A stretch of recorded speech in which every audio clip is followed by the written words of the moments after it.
నమస్తే రమగారు. నమస్తే జయ. రమగారు, సౌందర్య లహరి చక్కగా ఒక గ్రూపుగా ఏర్పడి పారాయణ చేస్తూ ఉంటారు. తప్పులు లేకుండా చదవాలంటారు. అసలు సౌందర్య లహరి ఏం చెప్తోంది? ఎలా పారాయణ చేయాలి? సౌందర్య లహరి అనేది దేనికి సంబంధించింది రమగారు? అమ్మవారికి సంబంధించింది. సౌందర్యలహరి పారాయణ చేసేవాళ్ళు కనిపిస్తున్నారు ఇప్పుడు. అవును, ఇదివరకటి కాలంలో సౌందర్యలహరి రేర్గా ఎక్కడో ఉండేది. ఎక్కువగా మనం లలితా సహస్రనామాలను చదువుకుంటాం. అందరూ విష్ణు సహస్రనామం సులువు చదువుకుంటాం. అక్కడి నుంచి లలిత కామ్యం అని లలిత కొంతమంది గ్రూపుల్లో చదువుకునేవాళ్ళు. ఇళ్లల్లోనే ఉండేది. మనకేంటంటే సోషల్ మీడియా వల్ల మనకి ఇవన్నీ ప్రచారంలోకి వచ్చినాయి జయ. లలితా సహస్రనామం చదువుకుంటే ఈ ఫలితం లభిస్తుందని, గ్రూప్గా పారాయణ చేయాలని, అందరం కలిసి చేయాలని, తర్వాత 1,00,000 కుంకుమార్చన చేయటం, లలితా సహస్రంతో 1,00,000 కుంకుమార్చన చేయటం, ఇట్లా మెల్లిగా అంటే ఎలా మనకి హెల్త్ అవేర్నెస్ వచ్చిందో అలాగే ఆధ్యాత్మిక అవేర్నెస్ నిజంగా వచ్చింది అనుకోవాలి. దీని పూర్తి పట్టం మనం ఎవరికి కట్టాలంటే ఆధ్యాత్మికవేత్తలకి, సోషల్ మీడియాకి. సోషల్ మీడియానే దీనికి కారణం. ఒకందుకు మంచిదే అనుకుంటున్నాను రమగారు. మంచి ఆధ్యాత్మిక ధోరణి వైపు మనసు మళ్ళిందంటే ఆలోచన పరంగా మార్పులు వస్తాయి. మంచి విధానం వైపు అడుగులు వేస్తాం కదండి. అందులో మనం కాంప్లికేటెడ్ చేసేసుకుని పిచ్చ కింద తయారవుతూ ఉంటారు. అదొకటి భ్రమ కింద. పాపం అది కొంచెం కష్టం కాదండి. దాన్ని అది తప్పు అని చెప్పడానికి మీలాంటి వాళ్ళు ఉన్నారు కదా రమగారు. అంత భ్రమపడద్దంట నేను. అవునవును. సరే, ఏదో మొత్తానికి చేస్తున్నాం అనుకో. ఈ లలితా శాస్త్రంతో పాటు దేవి ఖడ్గమాల చదువుకుంటాము. తర్వాత లలిత త్రిశతి చదువుతాం. చిన్నవి ఉన్నాయి. లలితా పంచరత్నాలు, ప్రాతస్మరామి లలితావదన అరవిందం అని పొద్దున్నే లలితాదేవిని చదువుకుంటాం. రాజరాజేశ్వరి అష్టకం, తర్వాత ఏమో దేవి అపరాధ స్తోత్రం, అర్గళా స్తోత్రం, అంటే బోల్డ్ స్తోత్రాలు ఉన్నాయి. వీటన్నిటికంటే కూడా చాలా పవర్ఫుల్, చాలా అత్యద్భుతమైన విషయాలు చెప్పింది సౌందర్యలహరి. లలితా సహస్రనామంలో మనం ఏం చూస్తాం? అమ్మవారి యొక్క 1000 నామాలు. ఒక్కొక్క నామంలో ఒక్కొక్క ఆమె యొక్క సౌందర్యం కావచ్చు, ఆమె యొక్క శక్తియుక్తులు కావచ్చు, ఆమె యొక్క ప్రతిభ, ఆమె యొక్క అనుపమానమైన ఆమె శక్తి ఒక్కొక్క నామంలో ఒక్కొక్క రకంగా ఆవిష్కరించబడతాయి. అన్నీ నామాలే, ప్రతిదీ నామమే. త్రిశతిలో కూడా నామాలే ఉంటాయి. ఖడ్గమాలలో ఆమె అమ్మవారి యొక్క పరివార శక్తులు, ఒక్కొక్క శక్తి యొక్క నామధేయం. ఎలాంటి శక్తులు ఉంటాయి ఆమె చుట్టూత. దీంతోపాటు మణిద్వీప వర్ణన ఒకటి చదువుకుంటారు చాలామంది. మణిద్వీప వర్ణన తెలుగులో చదువుకునే వాళ్ళే ఎక్కువగా కనుతారు. ఒక పాటలాగా మణిద్వీప వర్ణన పాట పాడుతూ ఉంటారు. సంస్కృతం కనుక చదవగలిగితే చాలా బాగుంటుంది. అది కూడా కొన్నాళ్ళకు వస్తుంది బహుశా. ఈ సౌందర్యలహరికి ఏంటంటే, సౌందర్యలహరిని ఆదిశంకరులు రచించారని ప్రతీతి. దీనికి రకరకాల వ్యాఖ్యానాలు దొరుకుతాయి. సదానందనాథులని వారు చేసిన వ్యాఖ్యానం చాలా నచ్చింది నాకు. ఇది పురాతన కాలం నుంచి వచ్చిందే కానీ ఇటీవల కాలంలో ఎక్కువ ప్రఖ్యాతి పొందింది. పురాతన కాలంలో పాత రోజుల్లో అంతా కూడా ఏంటంటే చాలా పెద్దవారు, తర్వాత ఏమో శ్రీ విద్యోపాసకులు వాళ్ళు ఎక్కువగా దీన్ని చూస్తూ ఉండేవారు. లలితలో ఈ సౌందర్యలహరిలో ఏంటంటే మొత్తం 100 శ్లోకాలు. సౌందర్యలహరి, శివానందలహరి 2 రాయబడ్డాయి శంకరుల చేత అంటారు. శివానందలహరి అంతా శివ సంబంధమైంది, సౌందర్యలహరి అంతా అమ్మవారికి సంబంధించింది. ఒక్కొక్క శ్లోకానికి ఒక్కొక్క ఫలితం చెప్తారు. ఇది లలితా సహస్రంలాగా 2 వాక్యాల అనుష్టుప్పు కాదు, పెద్దది వృత్తం. మనం ఒక్క శ్లోకాన్ని కరెక్ట్గా సజావుగా చదివితే 23 సెకండ్లు పడుతుంది. అంటే నేను రికార్డ్ చేసి పెడతా కదా, అందుకని ఖచ్చితంగా క్లియర్గా చెప్తున్నారు. 22-23 సెకండ్లు పడుతుంది ఒక్క శ్లోకం చదవటానికి. ఈ శ్లోకం టైంలో మనం 2 లేదా 3 విష్ణు సహస్రనామం కానీ లలితా సహస్రం కానీ చదివేయగలుగుతాం. శ్లోకాలు పెద్దవి, అర్థము తాత్పర్యము తెలుసుకోవడానికి ఎవరైనా సజావుగా మనకి చెప్పేవాళ్ళు దొరకాలి. మనంతట మనం చదివితే, నిదానంగా పుస్తకం చూసి చదివేస్తే పెద్ద అవగాహన అయితే రాదు. అయినా కూడా కొంచెం సంస్కృతం టచ్ ఉన్న వాళ్ళు, చిన్నప్పటి నుంచి చదివే అలవాటు ఉన్న వాళ్ళు చదివేసుకుంటూ ఉంటారు. ఇటీవల కాలంలో సౌందర్యలహరి చెప్పేందుకు గురువులు కూడా ఇతోధికంగానే లభిస్తున్నారు. ఎక్కడ అవకాశం ఉంటే అక్కడ చక్కగా చదువుకోండి, అర్థము తాత్పర్యము తెలుసుకోండి.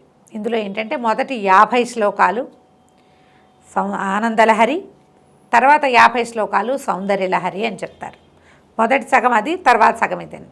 మొదటి సగంలో అమ్మవారి యొక్క ప్రజ్ఞాపాఠవాలతో పాటు శ్రీచక్రం యొక్క స్వరూపం గురించి తెలియజేస్తారు. శ్రీచక్రార్చన, శ్రీ విద్య, ఆమె మామూలుగా కనపడే బాహ్య స్వరూప సౌందర్యం కాకుండా అంతరార్థం అది మనకు తెలుస్తుంది. ఓకే. తర్వాత శ్లోకాల్లో అంతా సౌందర్యవర్ణన, అమ్మవారి నేత్రాలు, ఆమె యొక్క కనుబొమ్మలు, ఆమె యొక్క ముంగురులు, ఆమె తాటంకాలు చెవులకు పెట్టుకున్నవి, ఆభరణాలు, ఆమె నవిలే తాంబూలము, ఆహా. వాటన్నిటి ఒక్కొక్క శ్లోకము ఒక్కొక్కటి చెప్తుంది. ఈవిడ ముక్కు, ఆ కళ్ళు, కనుబొమ్మలు ఎలా ఉన్నాయి,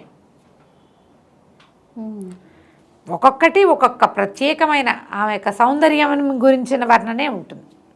అమ్మవారి నడుము, ఛాతి, పొట్ట, ఆమె నిలువు, ఆమె పాదాలు, ఆమె గోళ్ళు, అద్భుతం. ప్రతి ఒక్క అవయవాన్ని మీద భక్తితోటి అదేలేండి, అత్యద్భుతంగా ఉంటాయి. ఒక్క శ్లోకం ఒక్కొక్క ఆణిముత్యం. శ్లోకానికి 1 గంట కనీసం మామూలుగా అర్థం చెప్పాలంటే అబ్బా 1 గంట పూర్తిగా పడుతుంది ఒక శ్లోకానికి. సాధారణ అర్థం వ్యాఖ్యానానికి మన చాగంటి వారు లాంటి వాళ్ళు అయితే ఈజీగా 3-5 గంటలు తీసేసుకుంటారు. అంత ఎక్కువ భావాన్ని నిబిడీకృతం చేసుకున్నది సౌందర్యలహరి. దాంతోపాటుగా చాలా శక్తివంతమైనదిగా చెప్పబడుతుంది. దీనికి ఒక చిత్రమైన గాథ ఏం చెప్తారంటే, ఎవరో ఒకరు, ఒక యక్షుడు, ఒక మానవుడే యక్షస్వరూపంలో ఆయన కైలాసం పర్వతానికి వెళ్ళి అక్కడ అమ్మవారిని చూసి రాశారని, అది శంకరులు మళ్ళీ దాన్ని పైకి చదివారని ఒక మాట వస్తుంది. కానీ అది పెద్దగా నమ్మడానికి వీల్లేనట్టుగా అనిపిస్తుంది ఆదిశంకరులు చేసిన. ఎందుకంటే మనం మిగిలిన ఇవన్నీ చూస్తున్నామా, అన్ని స్తోత్రాలు, కనకధార కానీ ఇవన్నీ ఎట్లాంటి శక్తివంతమైనవి, ఎలాంటి అత్యద్భుతమైన భక్తిభావాన్ని నిముడ్చుకుని ఉంటాయి. అలాంటి భావమే ఇందులో కూడా కనిపిస్తుంది. ప్రతి శ్లోకము కూడా ప్రతిదానికి ఒక్కొక్కదానికి ఒక్కొక్క ఫలితం ఉంది. నిన్ను ఆరాధిస్తే ఎవరికి ఏం లభిస్తుంది, ఎవడేది ఆరాధిస్తే, ఎవడెలా ఆరాధిస్తే అలాంటి ఫలితం లభిస్తుంది. ఏ కోరికతోటి ఆరాధిస్తే అది పొందుతాడు. ముముక్షువు మోక్షాన్ని పొందుతాడు. ఎవరికి మోక్షం కావాలో వాడికి మోక్షం లభిస్తుంది. ప్రయోజనం కావాలనుకుంటారు కొంతమంది, ఆ ప్రయోజనం కూడా లభిస్తుంది. అది సౌందర్యలహరి తెలియజేస్తుంది. ఎవరి దగ్గరైనా పాఠం చెప్పుకుని చదువుకోండి. ఓకే. ఒక్కొక్కరిది ఒక్కొక్క స్తోత్రం. కొంతమంది సంగీతంలాగా స్వరాలు కూర్చి పాడుకున్న వాళ్ళు కొంతమంది స్వరాలు కూర్చుకుని పాడుకోవచ్చు. లేదా స్వరం కాదు, శ్లోకం పద్ధతిగా, శ్లోకంలో ఒక పదాన్ని ముందు, ఒక వాక్యాన్ని ముందుకి, ఒక వాక్యాన్ని వెనక్కి సాగదీసి చెప్పేవాళ్ళు కొంతమంది. ఎవరి పద్ధతి వాళ్ళదే. ఏ సమయంలో పారాయణ చేయాలి రమ్మగారు? సౌందర్యలహరి పారాయణ ఉదయం సాయంకాలాలు, ఉదయాస్తమాలలో బాగుంటుంది. దాన్ని ఎట్లా పెట్టుకోవాలంటే, ఇప్పుడు 100 శ్లోకాలు కదా, మనం ఏదో సందర్భంలో దసరాలప్పుడు లేకపోతే శుక్రవారాలు ఇలా పెట్టుకోవటంతో పాటుగా ఎక్కడికైనా అమ్మవారి క్షేత్రానికి వెళ్ళినప్పుడు ఆ క్షేత్రంలో చదవాలి. దీని మీద ఒక అనుభవం చెప్తాను జయ. మధురై వెళ్ళాం కదా మేము, నేను చెప్పా కదా గుళ్ళోకి వెళ్తే సొంత ప్లేస్కి వెళ్ళిన ఫీలింగ్ వచ్చింది నాకని. మధురైలో అమ్మవారి వెనకాల కూర్చొని చదువుకోవచ్చు మనం. నాకు అప్పటికి, ఆనాటికి, నేను వెళ్ళే నాటికి 50 శ్లోకాలు నోటుకొచ్చు, పుస్తకం అక్కర్లా. నేను పాఠం చెప్పేదాన్ని, కానీ పాఠం చెప్పడం కూడా నేను ఎలా చేశానంటే, ముందు నుంచి నాకు వీటి మీద అవగాహన లేదు, నా సంగతి తెలిసిందే కదా. ఒక ఆవిడ నన్ను అడిగారు, సౌందర్యలహరి చెప్పండి అంటే 10 శ్లోకాలు నేను నేర్చుకుని, నేను చదువుకుని, అర్థం నాకు సంస్కృతం చదువుకున్నా కాబట్టి, మిగిలిన వాళ్ళకి నాకు ఉన్న భేదం ఏంటంటే నాకు సంస్కృతం వచ్చు కాబట్టి.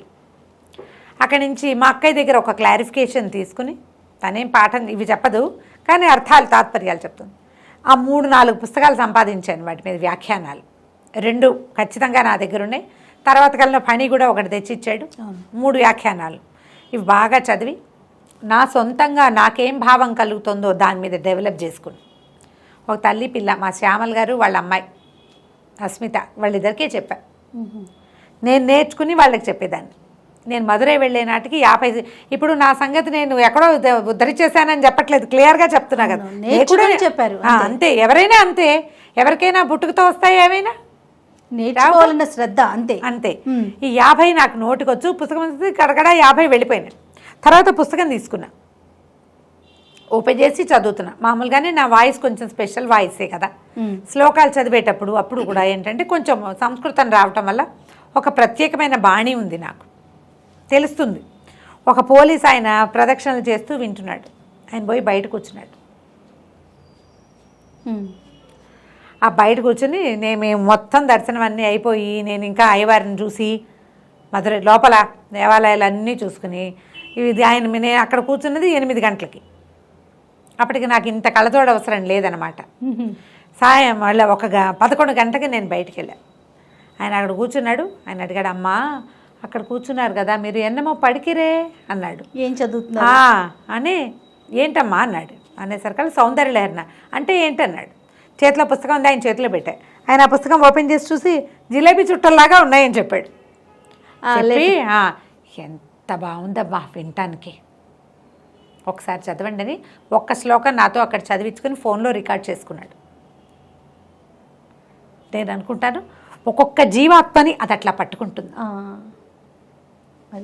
వాళ్ళు వచ్చే జన్మలో బహుశా ఆయన నేర్చుకుంటాడు. ఆయనకి తెలుగు రాదు, సంస్కృతము అని చెప్పా. తెలుగు కాదు ఇది లిపి, నీకు తెలుగులో కనిపిస్తుంది. ఆయనకి బాగా తమిళొచ్చు, నాకు కొంచెం అర్థమవుతుంది. ఇది సంస్కృతము ఇలా మా లిపిలో ఉంది కానీ ఇది తమిళ్లో కూడా ఉంటుంది. అభిరామి కాదా అని అడిగాడు. అభిరామి ఒక శతకం ఉంది అక్కడ తమిళ్లో, ద్రవిడంలో ఉంటుంది. అభిరామి కాదు, ఇది సౌందర్యలహరి ఆదిశంకర్లు చేసిందే అని చెప్తే ఆయన మొదటి శ్లోకమే రికార్డ్ చేసుకున్నాడు. ఒకటి చెప్పు అని. ఎంత బాగుందో వినడానికి. ఆయన మా పక్కన వాళ్ళందరికీ చెప్తున్నాడు అనమాట. అది చదువుతుంటే లోపల అట్లా ఇలా ప్రతిధ్వనిస్తుంది. చాలా బాగా నచ్చింది నాకని. అట్లా అట్రాక్ట్ చేస్తుంది మనుషుల్ని. దానికి ఎవరు అట్రాక్ట్ చేయబడతారో వాళ్ళకి ఉపాసనా బలం పెరుగుతుంది. అది ముందుకు వెళ్తుందన్నమాట. ఇది ఇప్పుడే మనం చక్కగా నేర్చుకోగలిగి బాగా చదువుకోగలిగి చేసామా ప్లస్, లేదా దానికి అట్రాక్ట్ అయ్యి ఏదో ఒకటి పట్టుకున్నామా అది కూడా ప్లస్సే. ముందు జన్మల్లో మరింతగా మనం ఈ దేవి ఉపాసకులం అవుతాం. అమ్మవారిని ఉపాసించేందుకు అవకాశం లభిస్తుందని చెప్పబడుతుంది. చక్కగా చదువుకోండి. ఎవరైనా మేము సౌందర్యలహరి చదువుతాము అంటే నేర్చుకోండి వాళ్ళ దగ్గర.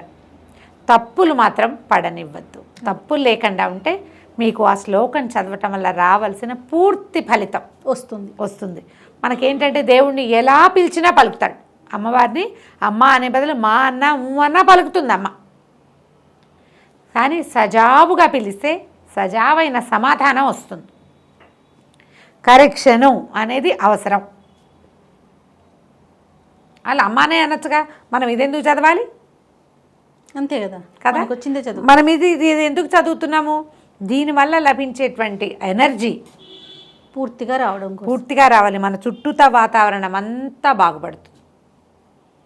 ఇవాళ నేను ఇక్కడ కూర్చోడానికి బేసిక్ మొట్టమొదట నేను వేసిన స్టెప్ సౌందర్యలహరే. ఆమె నన్ను ఇక్కడికి తీసుకొచ్చింది. అందులో నా ప్రయత్నం 10% ఉంటే ఆమె నడిపించిన నడకే మిగిలిన 90%. మళ్ళీ నేను ఉపాసనగా తీవ్రంగా మళ్ళు అవి నేనేం చేయలేదు. చేయలే. నేను ఆ స్థితి దాటేశాను. ఎక్కడికి వెళ్ళినా ఓ శ్లోకం పట్టుకుంటా, హరిస్వామారాధ్య ఇది చదువుకుంటా. ఈ హరిస్వామారాధ్య అనగానే వచ్చేస్తుంది ఎనర్జీ నాకు. అంతే. ఒక్కసారి హరిస్వామారాధ్య అనుకోగా అమ్మయ్య, ఎంత టెన్షన్లో ఉన్నా, ఎంత విసుగులో ఉన్నా, ఎంత ప్రెషర్లో ఉన్నా హరిస్వామారాధ్యే నన్ను సరిగ్గా దారి చూపించి లాక్కెళ్ళిపోతుంది అక్కడికి. ఏదో ఉంటాయి మానవ జీవితానికి తప్పనివి. అంతే.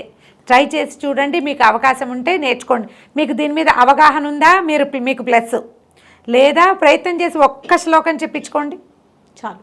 ఒక్క శ్లోకం చెప్పించుకున్నా చాలు. ఆ ఒక్కటి చదువుకున్నా సరిపోతుంది. మొత్తం 100 చదువుకోవాల్సిన పనే లేదు. చదవగలిగారా మహత్తరంగా ఉంటుంది, అద్భుతంగా. ఒకసారి ఆ శ్లోకం చెప్తారా రమ్మగారు? హరిస్వామారాధ్య ప్రణత జన సౌభాగ్య జననీం పురానారీ భూత్వా పురరిపుమపి క్షోభమనయత్ స్మరోపి త్వాం నత్వా రతినయనలేహ్యేన వపుషా మునీనామప్యంతః ప్రభవతి మోహాయ మహతాం. దేంటో తెలుసా అర్థం?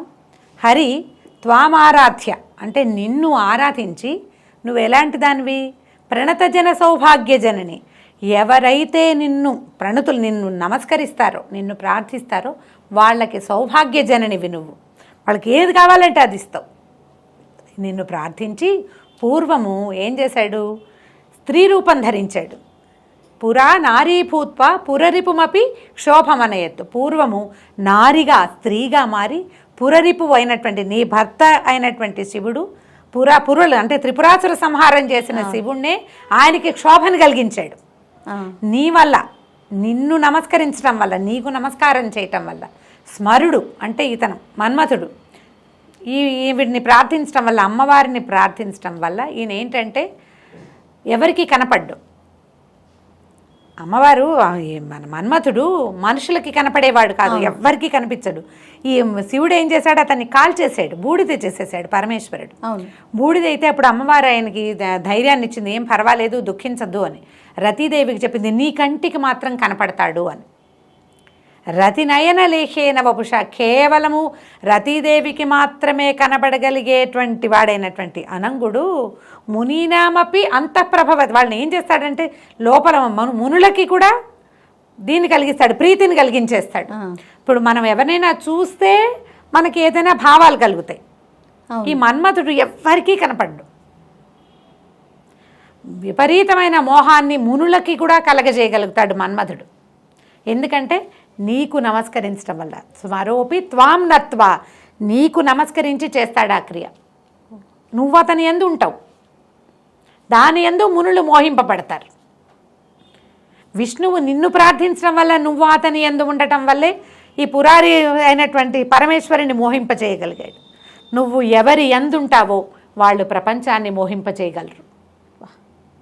వాళ్ళ వెనకాల ప్రపంచం ఉంటుంది. అమ్మ ఎవరి యందు ఉంటుందో వాళ్ళ వెనకాలే ప్రపంచం ఉంటుంది. నా శక్తి అంతా ఈ శ్లోకమే. ధైర్యం కావాలన్నా, ఆరోగ్యం కావాలన్నా, ఏం చేయాలో తోచకపోయినా, ఆరోగ్యం బాగుండకపోయినా అంతే మనన చేసుకుంటూ ఉంటారు, తిప్పుతూ ఉంటాను దాన్ని. అది నా వెనకాల ఉంటుంది.